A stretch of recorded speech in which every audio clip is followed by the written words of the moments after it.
এই কাৰণেতো আপোনালোকে দেখিছে কেছো হৈছে গুৱাহাটী হাইকোৰ্টত এইবিলাক লৈ PIL হৈছে আৰু চৰকাৰ নিয়ম ভংগ কৰি পঞ্চায়ত ডেলিমিটেশ্যন কৰিছে। চৰকাৰে SOP দিছিল, SOP চৰকাৰে নিজে ভায়োলেট কৰিছে। কিছুমান জায়গাত চৰকাৰে নিজৰ সুবিধা মতে তাতে 4000 5000 ভোট দি পঞ্চায়ত বনাইছে, আকৌ ক'ৰবাত যাই 14 15 18 20 22000লৈকে ভোট দি একটা পঞ্চায়ত বনাইছে। কিছুমান জিলা পৰিষদত 28 30,000 ভোট আছে, ক'ৰবাত 1 লাখৰো বেছি জনসংখ্যা থকা জিলা পৰিষদ অসমত বনাইছে। গতিকে এই সব চৰকাৰে বিজেপি গভৰ্নমেণ্ট নিজৰ সুবিধা মতে এইবিলাক কৰাৰ কাৰণে চেষ্টা কৰিছিল, ডেলিমিটেশ্যন তেনেকৈ কৰিছে।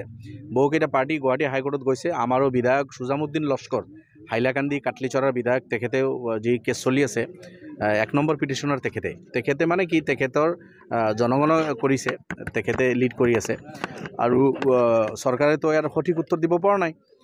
গুৱাহাটী হাইকোৰ্টে চৰকাৰক ধৰি আছে। এতিয়া কালি ফাইনেল এটা ডিচিজন হ'ব, চাওঁ আমি কি হয়। পঞ্চায়ত ইলেকশ্যন যদি ঘোষণা হৈ যায় আমি প্ৰস্তুত আছোঁ। আমি পঞ্চায়ত ইলেকশ্যনৰ ফুল প্ৰস্তুতি লৈ আছোঁ। গাঁৱে গাঁৱে ৱাৰ্ডে জিপিত আমাৰ কাম চলি আছে। যিকোনো মুহূৰ্তত ইলেকশ্যন ঘোষণা হৈ গ'লে আমি অৱতীৰ্ণ হ'ম, শক্তিশালীভাৱে অৱতীৰ্ণ হ'ম। চাওঁ কি হয়, অহাকালি কি সিদ্ধান্ত আহে।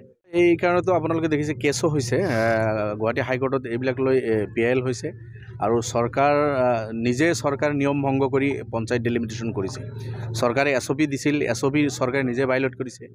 কিছুমান জায়গাত চৰকাৰে নিজৰ সুবিধা মতে তাতে 4000 5000 ভোট দি পঞ্চায়ত বনাইছে, আকৌ ক'ৰবাত যাই 14 15 18 20 22000লৈকে ভোট দি একটা পঞ্চায়ত বনাইছে।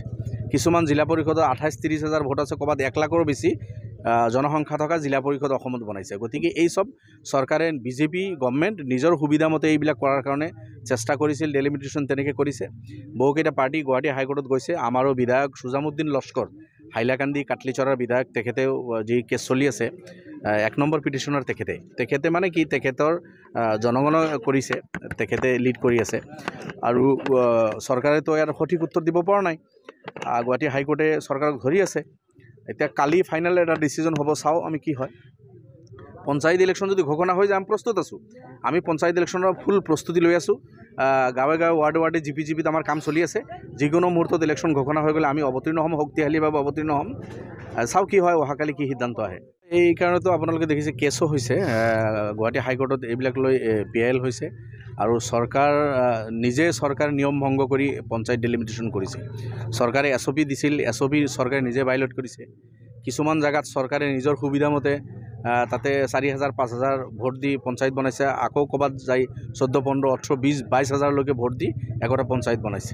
কিছুমান জিলা পৰিষদত 28 30,000 ভোট আছে, ক'ৰবাত 1 লাখৰো বেছি জনসংখ্যা থকা জিলা পৰিষদ অসমত বনাইছে। গতিকে এই সব চৰকাৰে বিজেপি গভৰ্নমেণ্ট নিজৰ সুবিধা মতে এইবিলাক কৰাৰ কাৰণে চেষ্টা কৰিছিল, ডেলিমিটেশ্যন তেনেকৈ কৰিছে।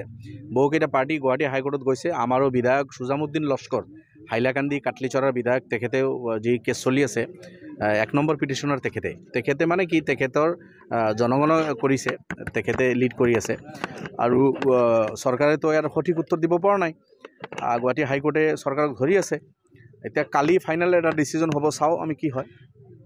পঞ্চায়ত ইলেকশ্যন যদি ঘোষণা হৈ যায় আমি প্ৰস্তুত আছোঁ। আমি পঞ্চায়ত ইলেকশ্যনৰ ফুল প্ৰস্তুতি লৈ আছোঁ। গাঁৱে গাঁৱে ৱাৰ্ডে জিপিত আমাৰ কাম চলি আছে। যিকোনো মুহূৰ্তত ইলেকশ্যন ঘোষণা হৈ গ'লে আমি অৱতীৰ্ণ হ'ম, শক্তিশালীভাৱে অৱতীৰ্ণ হ'ম। চাওঁ কি হয়, অহাকালি কি সিদ্ধান্ত আহে। যিকোনো খবৰৰ বাবে যোগাযোগ কৰক 7099017330 লগতে 7099017110 নম্বৰত।